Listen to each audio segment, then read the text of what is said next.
Hello,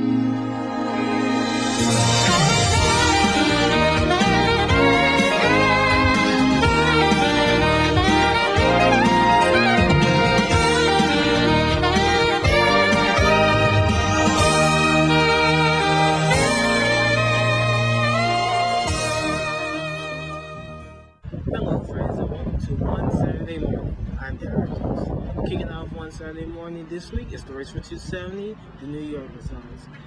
Now, Donald Trump and Hillary Clinton both won in their hometown, or should I say their home state, rather, with these numbers. Now, note on the Republican side, there were 35 delegates on the line, and Donald Trump picked up 89 of those delegates with a resounding 60.5%. John Kasich is right behind him with 25.1%, and Senator Ted Cruz with 14.4%. Now, what hurt Ted Cruz not winning bid here in New York is because the New York Values College, which pretty much damned them here in New York, excuse me. Now, with the current delegate count of the Republicans, Donald Trump has 845, John Kasich has 147, and Senator Ted Cruz has 559. On the Democrat side, Hillary Clinton won that race in New York with a resounding 57.9% to Bernie Sanders' 42.1%. Now, Clinton picked up 139 delegates, while Mr. Bernie Sanders was awarded 106 delegates. Now, here are some clips from the Associated Press detailing 3 of the 5 candidates that's running for president of the United States. We're going to show you Donald Trump, his speech to his supporters, then Hillary Clinton, then Bernie Sanders in that particular order. Take a look. We don't have much of a race anymore. Based on what I'm seeing on television, Senator Cruz is just about mathematically eliminated.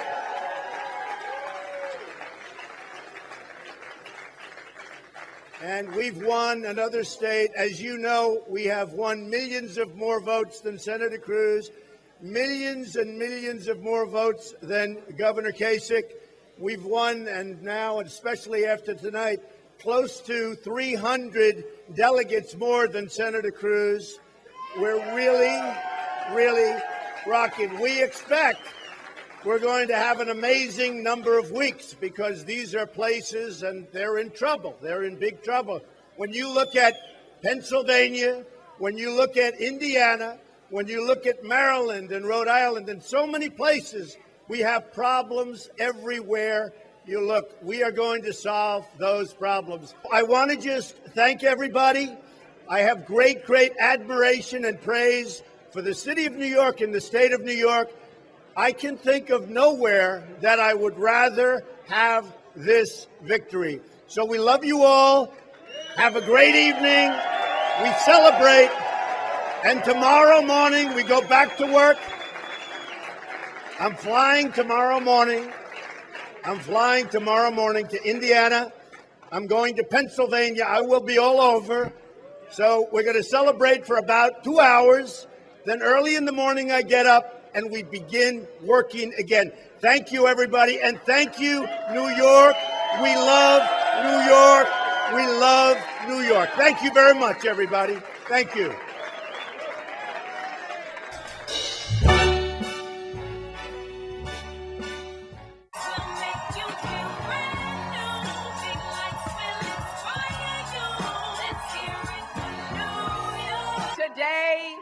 Today, you proved once again there's no place like home.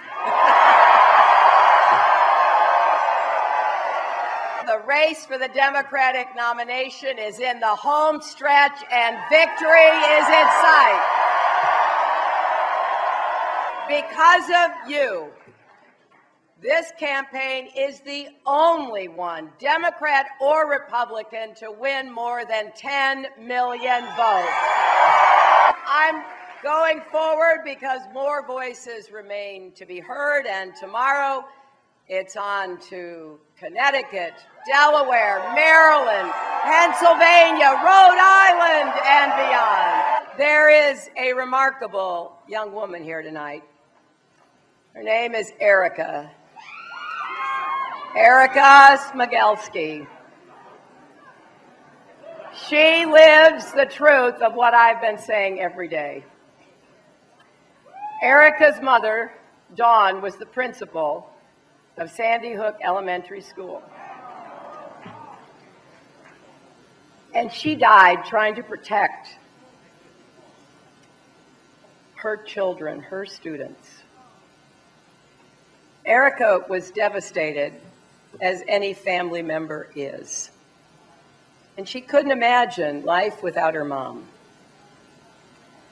But then she got thinking. She got back up. She'd never been involved in politics before, but she has made it her mission to advocate for common sense gun safety reform.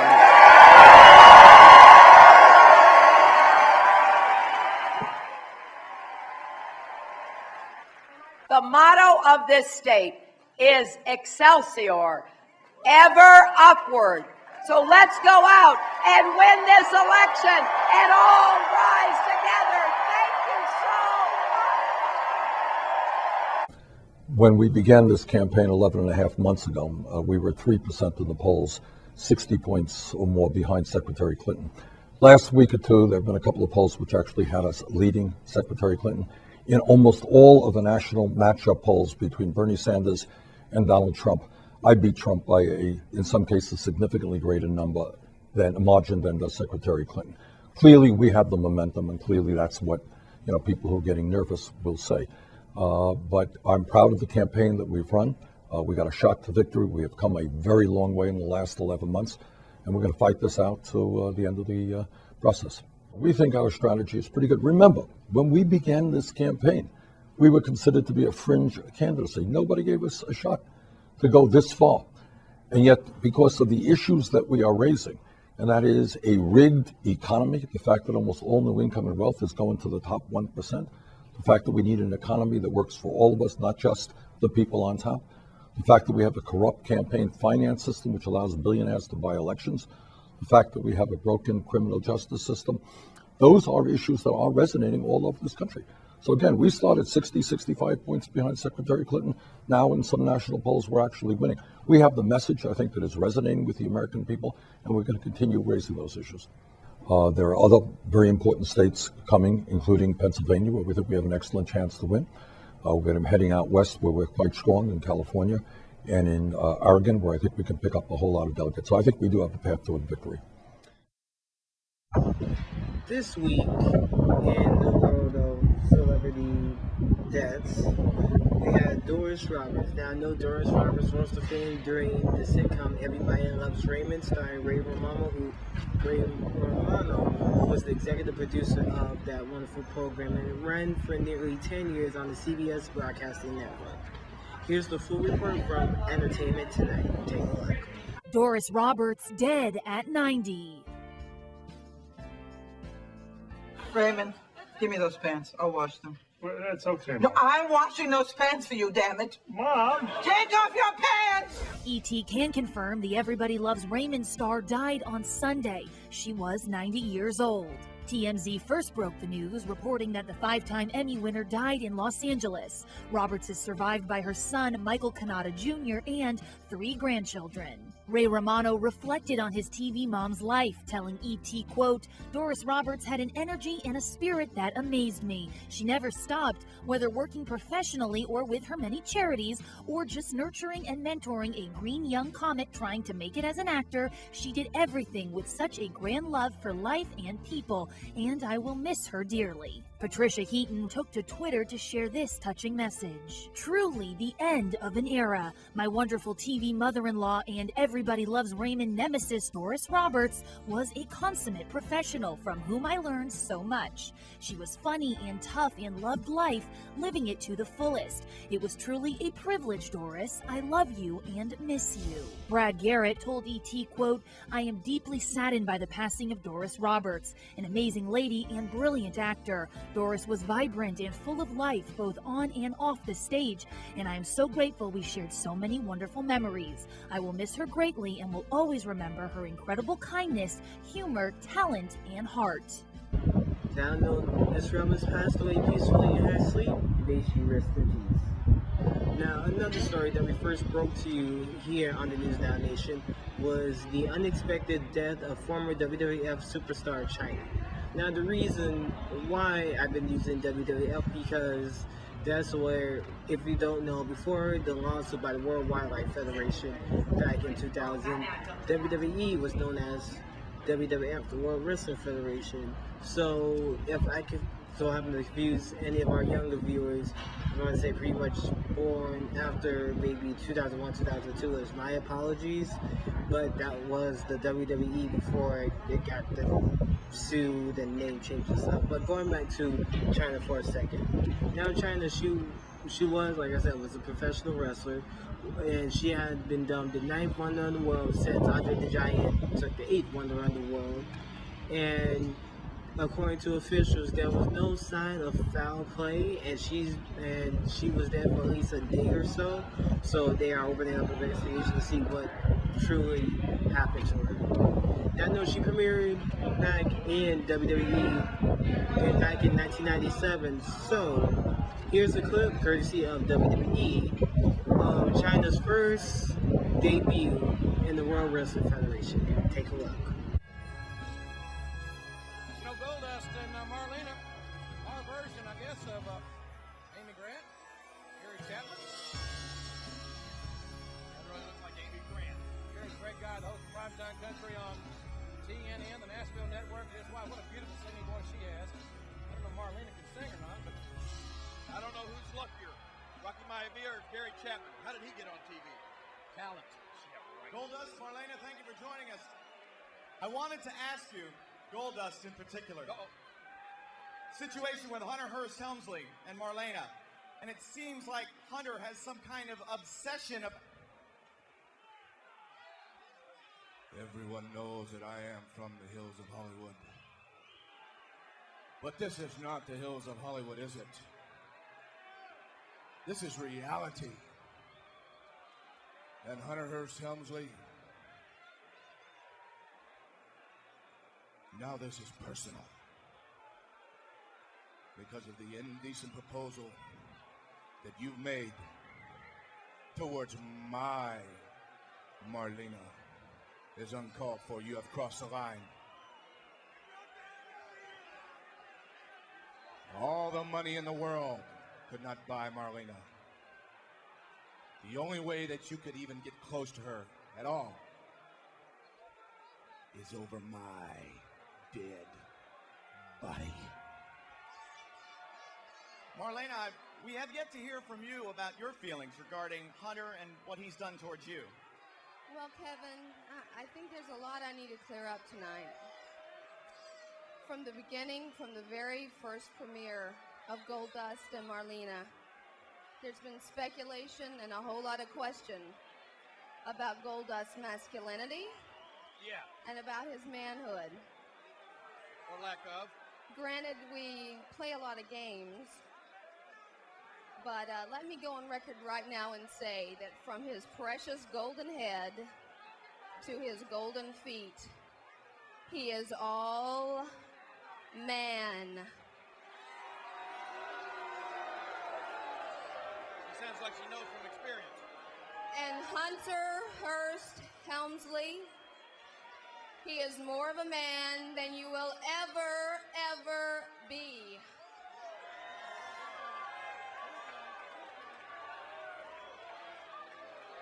Well, that pretty well sets that record straight. Hey, wait a minute.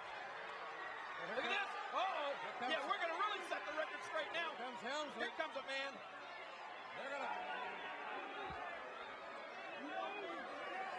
You want to cost me the Intercontinental title? That's right, huh? If I want her, I'll take it. You want a piece of me? You want a piece of me? Hunter just said if he wants Marlena, he'll take it. Come on, here, get her, huh?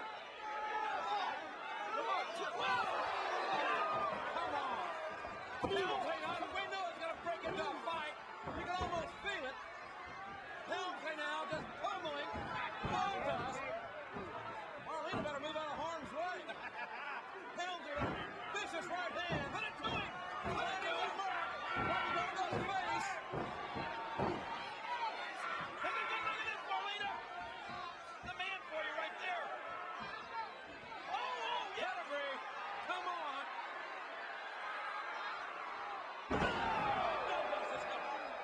Goldust has been, his lights have been dimmed. Oh, what a slap. She slapped Helmsley right in the nose. Hit Marlena. There's that woman again. That woman, a huge woman, is bear hugging Marlena and shaking her like a rag doll. That Amazon is squeezing the life out of little Marlena. Get that out of there. What happened? Get that. It's the same woman that was ejected last night for attacking Marlena.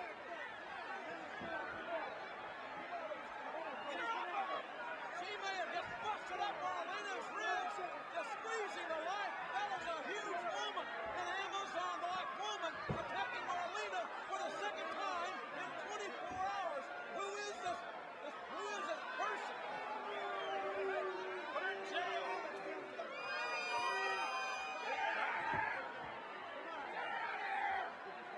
Come on, get her out. Hold it. Hold it. She needs to go to jail. Right, Buck. Press charges. Put her in jail. Marlena's hurt, and this is tragic. Absolutely uncalled for. Helmsley. This is what happens, Ross. This is what happens with this. Same way you let these groups bring in these ECW signs. You let the people in the audience think they're part of the Raw. It's not that don't happen. Well, Get her out of here. We like to be interactive with our fans. We love to compete live in front of these huge crowds like we're here tonight in Music City, but that's just over the line. Way well over the line. And poor Marlena is certainly going to need some medical attention.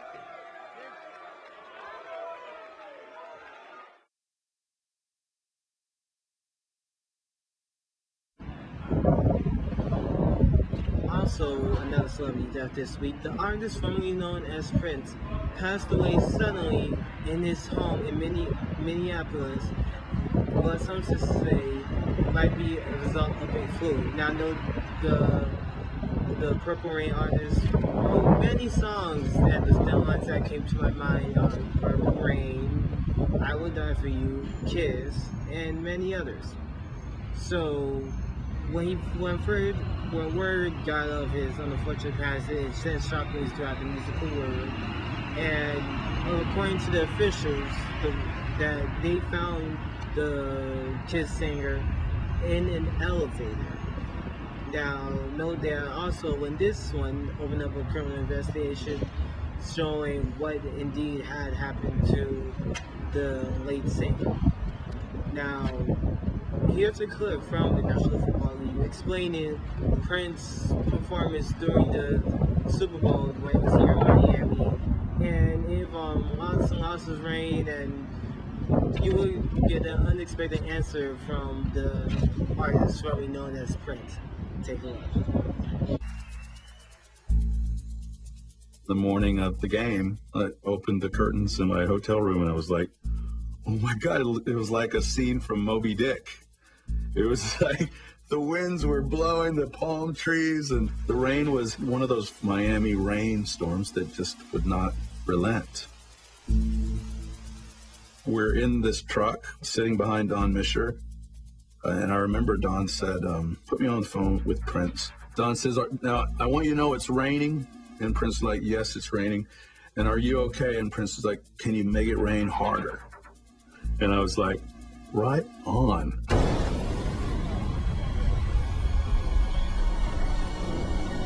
Dearly beloved, we are gathered here today to get through this thing called life. Oh no, let's go. Don't lie. We're living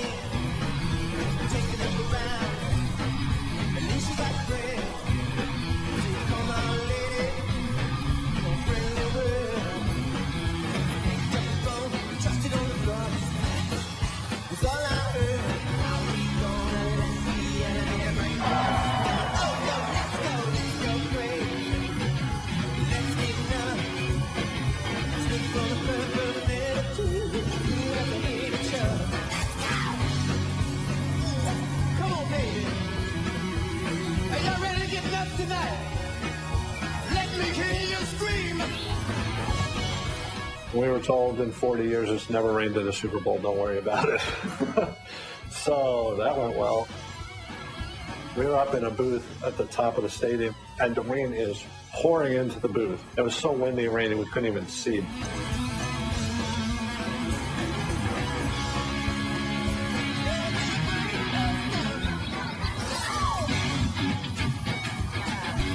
I was just panicked. Prince was using 4 separate live electric guitars.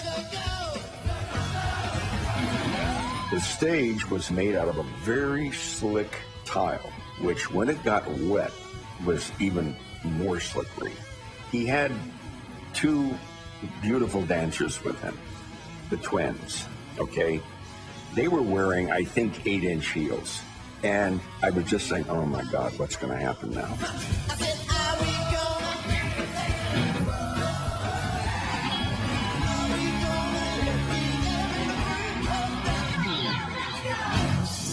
Count it.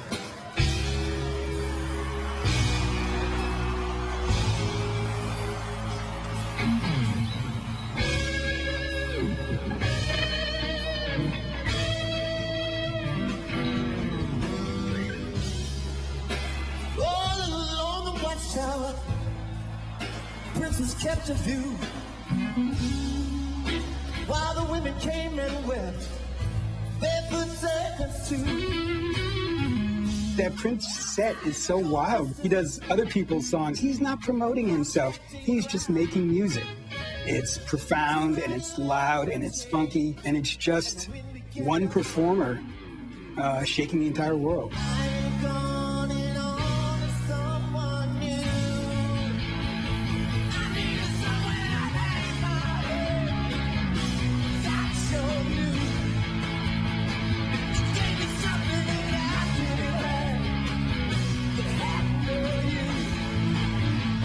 It felt surprising, it felt spontaneous. Whatever script you might have had in your head for, okay, here's what he's gonna do, he didn't do that. Musically, it felt very loose. He played big, epic Prince-style guitar solos. You know, turning the bad weather to his dramatic advantage. It was almost like a special effect. He could totally lean into that and make it seem like, sure, it's raining, of course I would have wanted it to rain. Like, I ordered that.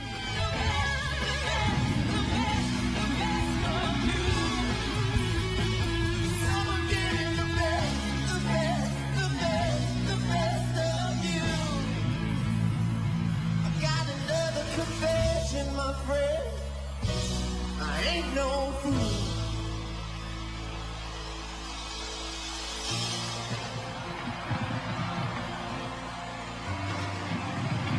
By the time we got to the end of the set, when he did do Purple Rain, that was one of those times where things just worked magically, and there's nothing you can do but just say thank you.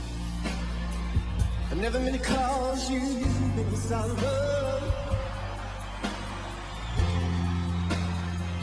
I never meant to cause you any pain. I didn't want to one time see you laughing, babe. Only want to see you laughing, yeah. In the purple rain, purple rain, purple rain. Purple rain, purple rain. That's alright. Come on, y'all. Purple rain, purple rain. Oh, yes. Don't it feel good? Only wanna see you. Can I play this guitar?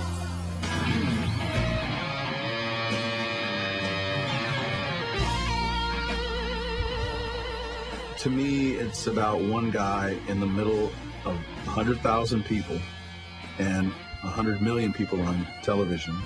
And it's your moment to be Prince at the Super Bowl.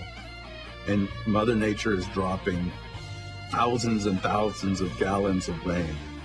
I always thought how cool the guy is to rise up and just get stormed upon and just bring what he brought. That was so special.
Now let's do a little follow as we promised on both of these stories.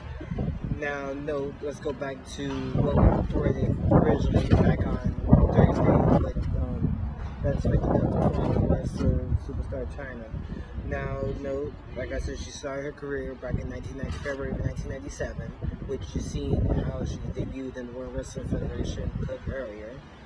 According to TMZ, they said that there may be a possible overdose that she has succumbed to. And later on in this reporting, TMZ, according to officials there, that they said, and I'm quoting here, besides China wanted to attend to that, and there's a good chance she's have been dead for the last 24 hours since that initial found her, lying there peacefully to use them. And I apologize since it's a little windy here. The one thing that was pointed out in the report by TMZ that they found 3 or more bottles, and the bottles were not empty. So maybe TMZ report possibly the overdose probably wasn't a original report. So I digress. Now let's go back to Prince. Prince was born Prince Rogers Nelson in 1958. Note, as I mentioned, some of his famous songs that come to my mind is Purple Rain, I Would Die For You, and Kiss.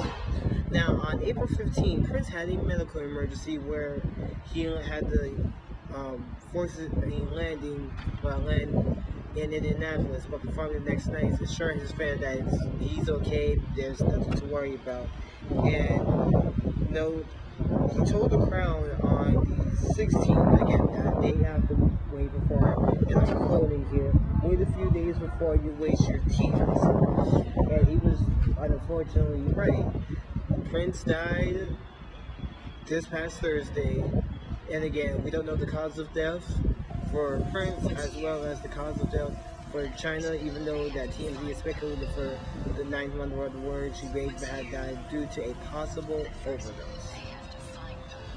If there's any more information, we'll bring to you as soon as possible. But until then, this has been One Saturday Morning for the 23rd of April, 2016. I'm Darrell Dukes, and until we meet again, friends, stay good.